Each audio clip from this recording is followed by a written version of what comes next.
Live from Pebble Beach, we've got Joe Schmo on the 18th green, ready to sink it in for the championship.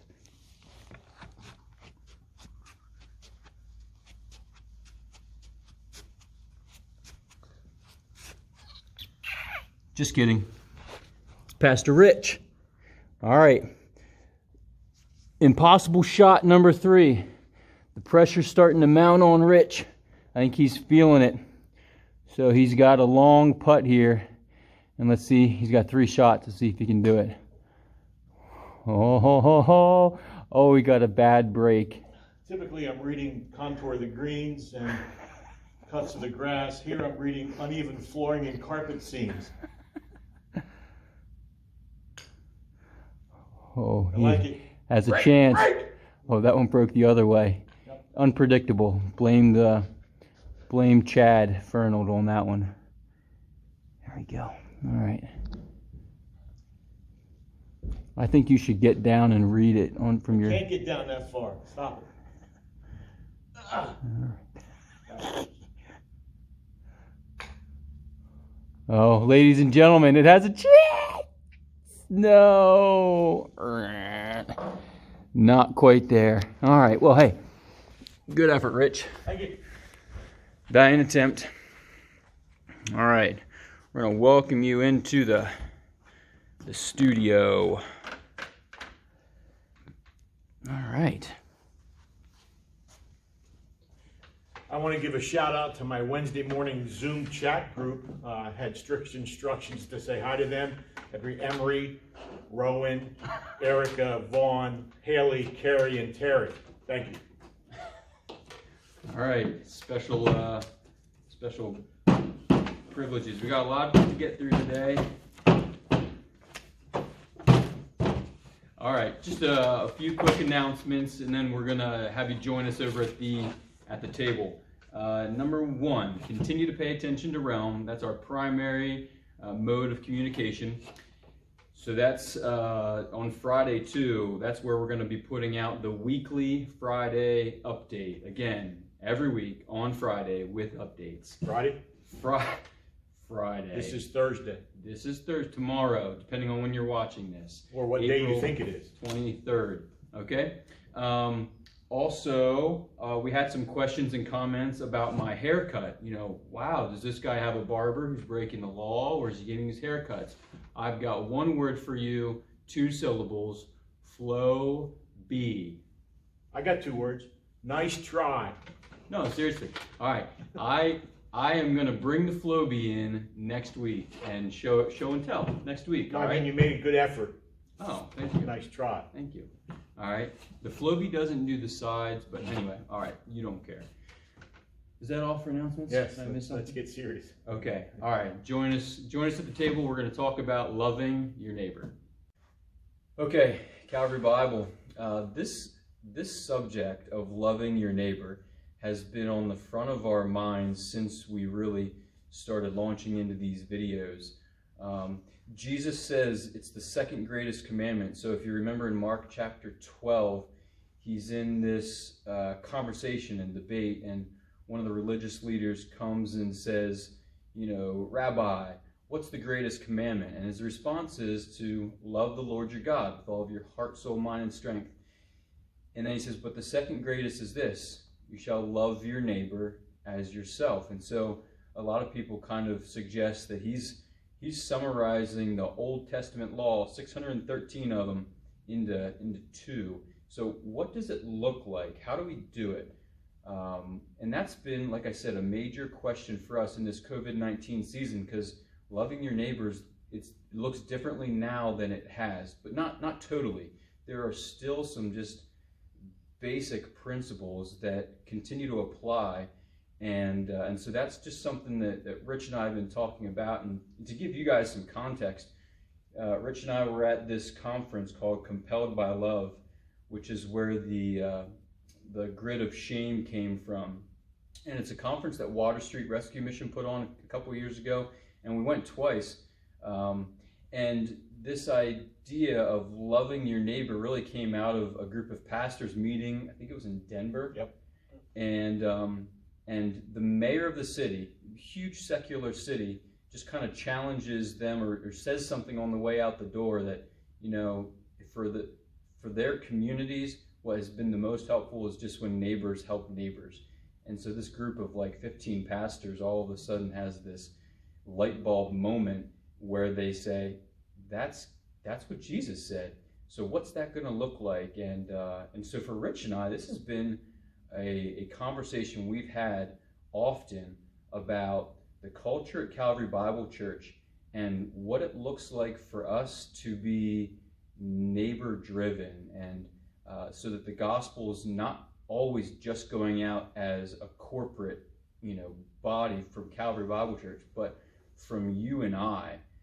So that's kind of where this is kind of coming from. And so Rich and I, we're just going to kind of tease this idea out a little bit. We've talked about it a lot and just wanted to bring you guys into the conversation as best we can. So thanks again for joining us on these touch points. So Rich, what are some driving factors that are, kind of compelling us or pushing us out into the community? Yeah, a couple words that come to mind, actually taken from a familiar passage in Matthew chapter 5, salt and light.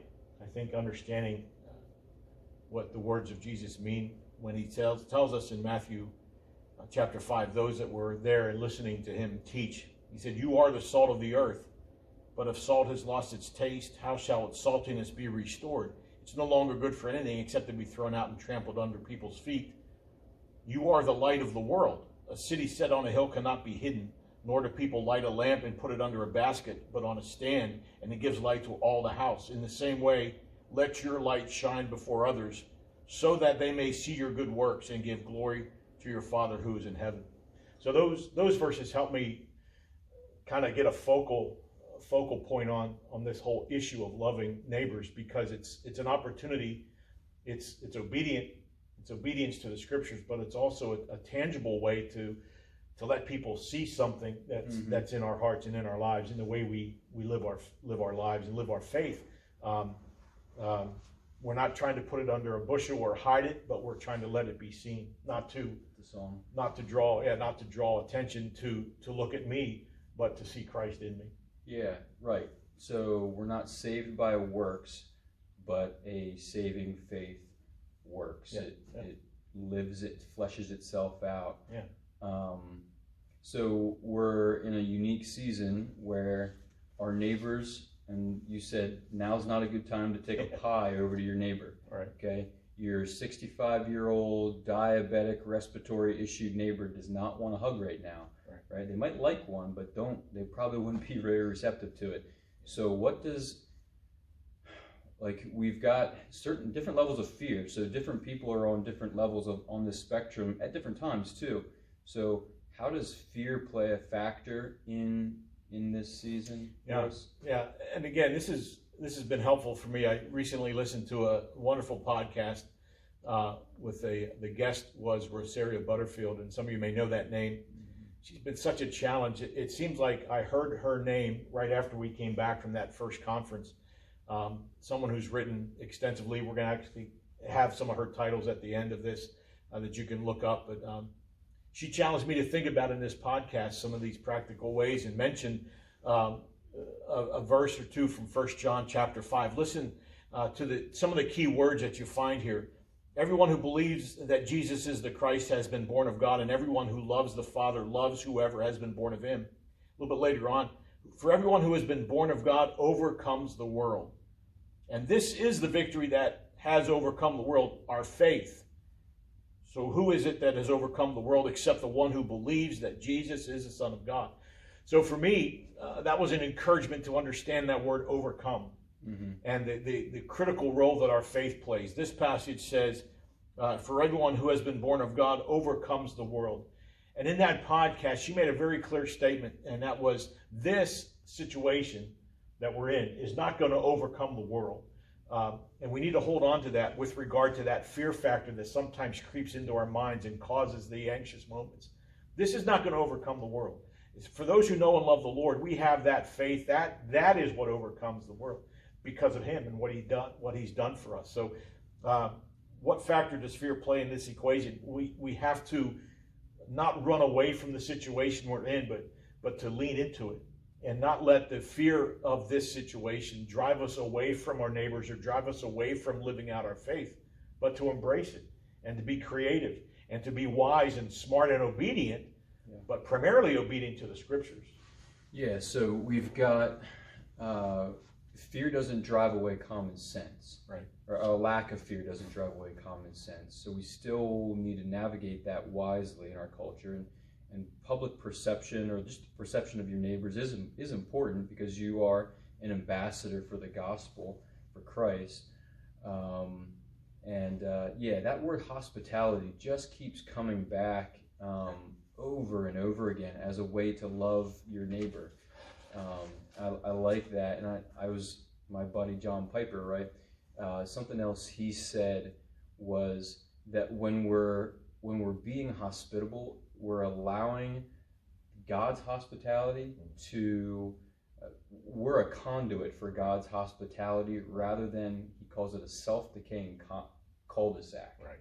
So I think as Christians, when we're able to let the hospitality and love that God has for us flow through us and out to the world around us, our neighbors, our co-workers, then we just become this conduit. Yeah. Right. Yeah.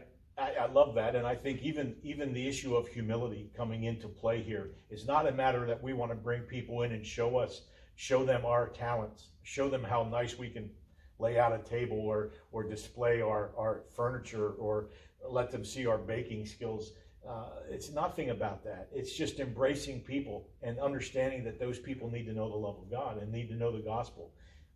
One definition that really has challenged me for Christian hospitality, this comes from Butterfield: living your transparent Christian life before a watching world that despises you. So it's not the fact that we're focusing on the fact that they despise us. The focus is that we're living our transparent Christian life in front of them. Mm-hmm. Yeah, and this is something I talk about with the youth group a lot. But we are living in a day where we're becoming increasingly pushed to the edge of society as Christians. And so when there was once a day in American culture where to be a Christian you gained social capital. Mm-hmm. It was helpful, for if you're running for some kind of office to be a Christian. And those days are slowly coming to an end, it feels like. And so that idea that a world despises us, yet we're still able to love. And going back into church history, I read a letter from Martin Luther talking to a friend about not running from people who need help, but making sure that they're cared for. And if you go back into the early church, back in Rome, so we're talking about grassroots early church, there's this major plague that kind of runs through the city. And Christians, the church, these new believers and followers of Christ, while everyone else is running to get out of danger, they stay. And that's something that the church has been doing and really been a defining mark of the church in difficult times. Rather than run, we just put our roots down and we serve humbly and we care for the needs of the people around us. Yeah. So this isn't anything new for the church. The church has been ministering through plagues for 2,000 years, and this is not new territory for the church. No, it's new for us, but not for the church. And so now it's our turn. So practical suggestions. How can we be doing this? Yeah, this has been a challenge to think this through. It really comes right to where we live, literally right to where we live. You think about this chart, put yourself in the middle, think about your neighborhood. How many elderly people are within 6 or 7 houses of you? How many people maybe are living in a frightened, compromised situation? Can you reach out to them? Can you cut some grass for somebody who maybe is one of our medical worker heroes that is just exhausted? Can you say, let me take care of your lawn for the next month? How about their pets? Maybe they just can't keep up with their pet care. On a more important basis, maybe it's running to the drugstore to get somebody's meds. Maybe it's just simply making sure they have their provisions that they need. They just can't get out. So So there are all sorts of practical ways. Maybe you have a house full of teenagers that are just looking for something to do.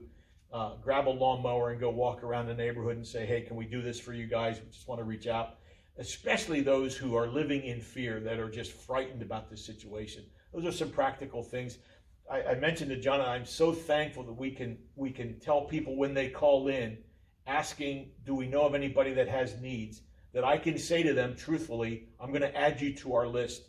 We have a list of people that have said, let us know if you know of people that are in need. That is the church in action. We have a long list of name after name of people saying, I want to be used, I want to be helpful. That's an encouragement to us. So I'm grateful that we can honestly say to people when they call in, yeah, let me add you to the list.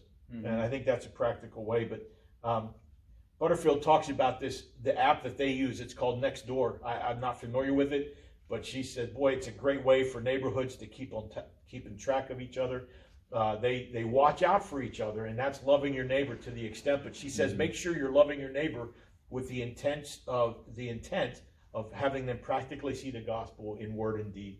And that's what we're trying for. Loving them sincerely and letting them see the gospel in action. And that's going to look different for all of us. Yeah, and that's great. And that's on an individual level, because that's hospitality. Genuine Christian hospitality is going to force you into areas where you're interacting with people who are different from you. Yeah. And that's something that we generally aren't comfortable with, and we don't wade into those waters. But if we're going to meet the needs of our neighbors next door, they might be different. They might have a different faith background. They might have different interests. They might be, across the spectrum of things where you just politically you disagree with them, you name it, right? But those things are superficial dividers. Where we all come back to the fact that we are men and women who need a Savior, and those small acts of love and hospitality, they speak volumes. And so we're just going to encourage you to look for ways. This is not a corporate. How can Calvary Bible Church get its name out? We are ambassadors for Christ individually, and so how can we do that for our neighbors? Like, I texted all of the three of our neighbors and said, hey, I'm running to the grocery store. Can I pick up anything for you? And, no one responded, but it was just a way to just extend that offer. But so individually, we really want to encourage you in that. And then we've also been doing a lot of work with the Mountain Joy Food Bank. And so on the Realm Post, we'll attach a PDF there so you can see all the needs that they currently have. That's a major current thing right now. And then also we've got a lady who's working for Warful Construction. So they're looking for signs and cards for senior citizens at some of their projects. So you'll see that in the Realm Post too, just as a way to reach out as a church body. And then also, we don't have the details figured out yet, but we're kicking some ideas around for how to minister to the Mount Joy community. So stay tuned for some of those details. Just specific details about the food bank. I talked to Patricia there, and she wants us to remember that between 9 and 11 on Wednesday morning and 9 and 11 on Friday is when they're open. And it's also when they receive their items that people will donate. She said currently they're taking those items, putting them into the furniture bank, and then moving them into the food bank as they need them. But she was very thankful for contact from local churches, and just another way to minister to one of our community partners. Good. All right, we hope this was helpful. Thanks for spending the time and just joining us, and we hope to see you back here soon. Yep. Might be getting close. All right, we love you guys. Bye.